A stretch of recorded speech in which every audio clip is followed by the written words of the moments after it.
In 1985, four powerful Washington wives declared war on rock music.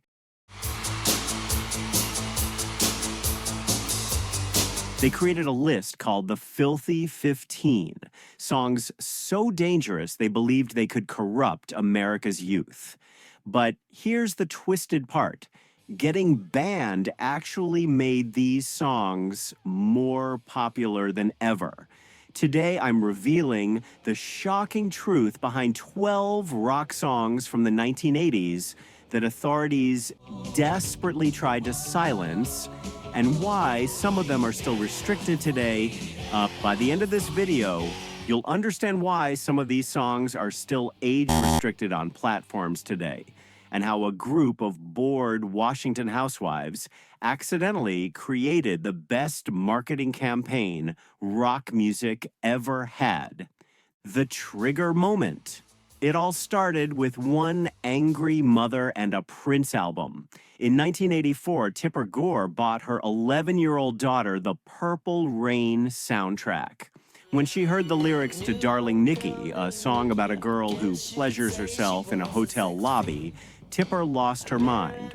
But instead of just returning the album like any normal parent, she decided to wage war on the entire music industry. The Washington Wives Unite Gore recruited three other politically connected women: Susan Baker, wife of Treasury Secretary James Baker; Pam Howar, wife of a Washington realtor; and Sally Nevius, wife of a former city council chairman.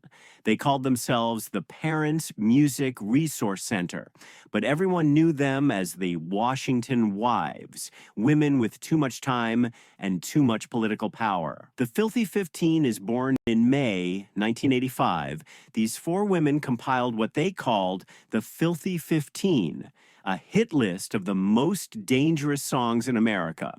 Each song was categorized by its supposed sin: sex, violence, drugs, or the occult. What they created wasn't just a list, it was a blueprint for the biggest music controversy of the decade. But here's the irony they never saw coming. Every single artist on that list saw their sales skyrocket. Venom's Kronos later admitted that after the PMRC's fantastic marketing scheme, their album picked up and started selling very well. The Washington Wives had accidentally become the music industry's best promoters. Number one, Prince, Darling Nikki. Like to waste some time, and I could not resist when I saw little Nikki. The song that started it all. Prince's tale of Nikki masturbating in a hotel lobby wasn't just sexually explicit, it was unapologetically graphic. The PMRC placed it at number one on their hit list, calling it the most dangerous song in America. Prince never backed down, never apologized, and never changed a single lyric. The controversy turned Purple Rain into one of the best-selling albums of the 1980s. Number two, Sheena Easton, Sugar Walls. Written by Prince under the pseudonym Alexander Nevermind, this track was pure sexual innuendo disguised as a pop song.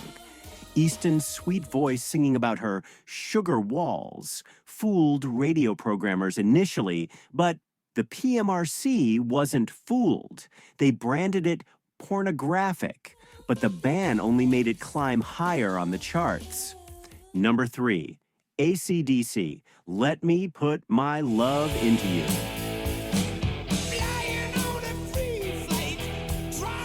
Leave it to AC/DC to write a song with all the subtlety of a sledgehammer. The Australian rockers had built their entire career on sexual innuendo, and this track was no different. The PMRC's outrage was almost as exaggerated as the band's stage persona. AC/DC's response? They were probably proud to make the list. Number four, Madonna, Dress You Up.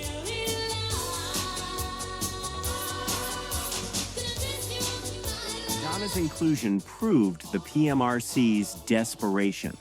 This track, written by two New Jersey housewives, was tame compared to Madonna's later work. But Madonna was already public enemy #1 for the moral police. So they needed a Madonna song for their Filthy 15. The irony?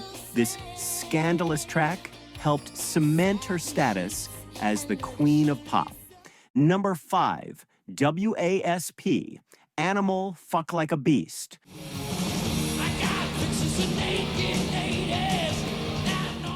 With a title like this, WASP basically dared the PMRC to come after them. The shock rock band leaned into their controversial persona, delivering exactly what the title promised. Blackie Lawless later revealed a stunning transformation. As a born-again Christian, he stopped performing the song after almost 10 years. But he also exposed the PMRC's true nature, calling it politicians masked as re-election campaigns. Number 6, Twisted Sister, We're Not Gonna Take It. This is where the PMRC showed their true ignorance. If you squint really hard, you might see violence in this campy anthem of rebellion. The committee decided it was a literal call to arms, completely missing the point. Twisted Sister frontman Dee Snider clapped back in Congress, brilliantly explaining that the song was about standing up to unfair authority, not inciting riots. Snider's testimony was legendary. He corrected the record about their song, Under the Blade, which the PMRC claimed was about sadomasochism. In reality, it was about surgery. The PMRC had literally made up their own interpretation and tried to present it as fact. Number 7, Mötley Crüe, Bastard.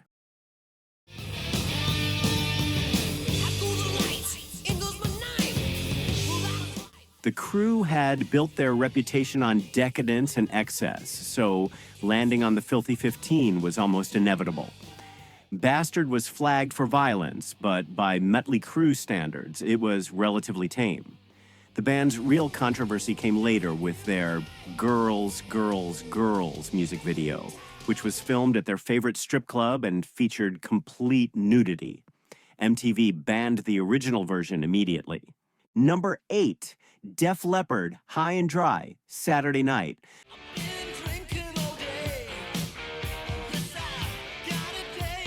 By the time the PMRC targeted this drinking anthem, Def Leppard were already megastars. Their album Pyromania had gone 6 times platinum, and this AC/DC-influenced party song was just part of their entertainment package. Frontman Joe Elliott defended it simply, "The kids like us to do that. We like to do it as well." The timing was particularly ironic. The band was dealing with drummer Rick Allen's car accident that cost him his arm, yet the PMRC was worried about a song celebrating Saturday night partying. Number 9, Black Sabbath, Trashed.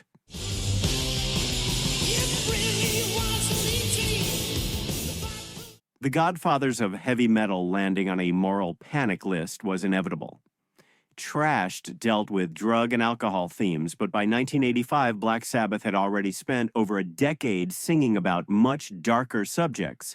The PMRC's attention to this particular track seemed almost random compared to the band's more controversial catalog. Number 10, Mercyful Fate, Into the Coven.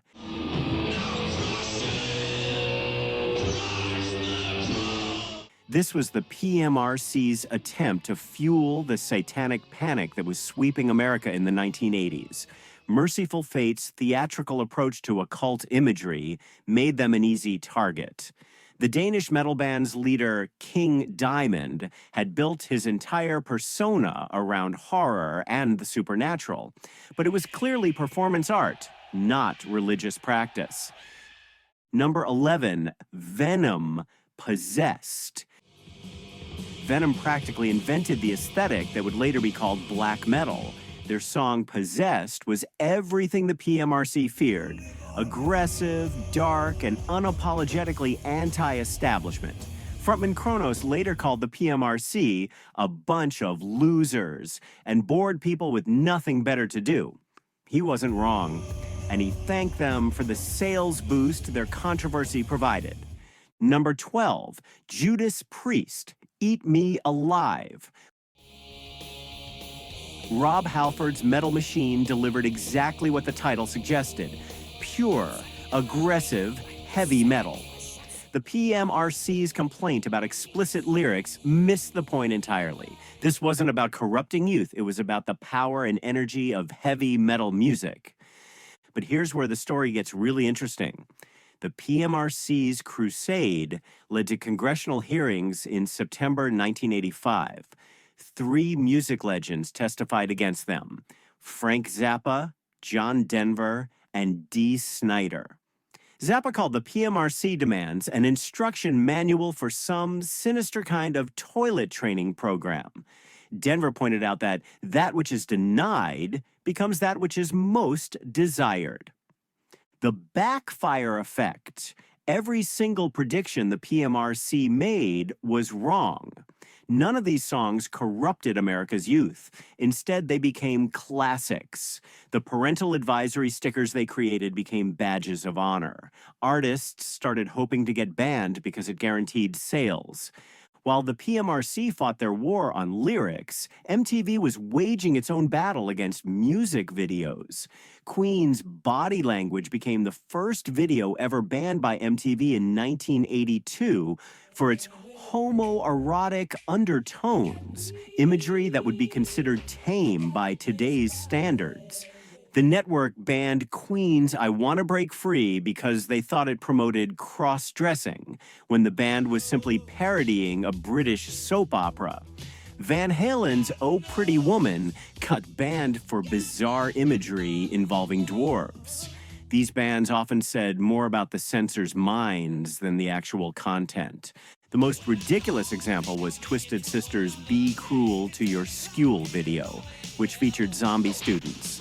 MTV called it too gross, despite airing Michael Jackson's zombie-filled Thriller in heavy rotation. Dee Snider believed his band was being made an example of due to PMRC pressure. So there you have it. The 12 songs that scared politicians' wives so much they tried to ban rock music itself. The real tragedy isn't that these songs were restricted. It's that 4 bored Washington housewives with political connections thought they knew better than millions of music fans. The PMRC eventually shut down in the mid-1990s, their mission a complete failure. The artists they tried to silence became legends. The songs they called dangerous became classics. And the parental advisory stickers they created became the coolest thing you could have on your album cover. Today, when you see age restrictions on music platforms or content warnings on videos, remember where it all started, with Tipper Gore getting offended by a Prince song and deciding that was everyone else's problem. What's your take on music censorship? Have you heard all these dangerous songs? Drop your thoughts in the comments below, hit that subscribe button for more music history they don't want you to know, and I'll see you in the next one.